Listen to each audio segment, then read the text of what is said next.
What's up guys? Welcome back sa aking YouTube channel, and kung bago ka sa aking channel at gusto nyo pong matuto or malaman yung mga value ng mga barya ninyo, especially Philippine coins, ay mag-subscribe na kayo sa aking YouTube channel.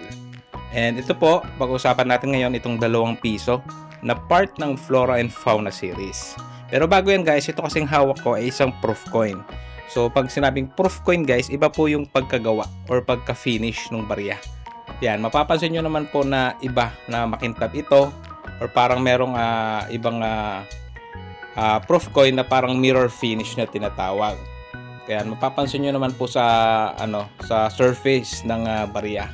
And gaya po nasabi ko, part po ito ng Flora and Fauna series, which is kasabayan ng mga tamaraw, yung mga paru-paro po, yung mga agila na 50 cents, yan po. And itong coin na ito guys ay walang precious metal na kasama.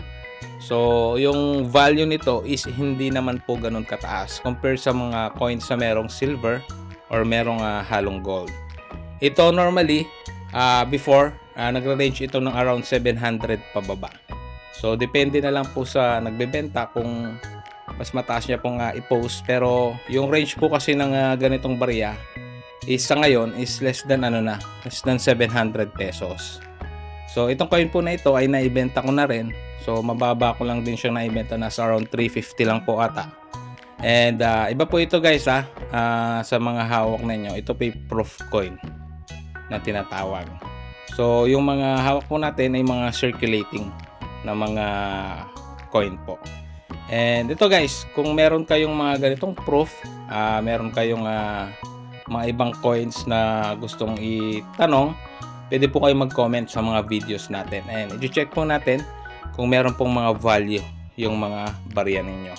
So yun lang guys, shinare ko lang itong 2 piso na proof coin para meron kayong idea kung may value nga ba ito. So inuulit ko po, ang proof coin po yung may value.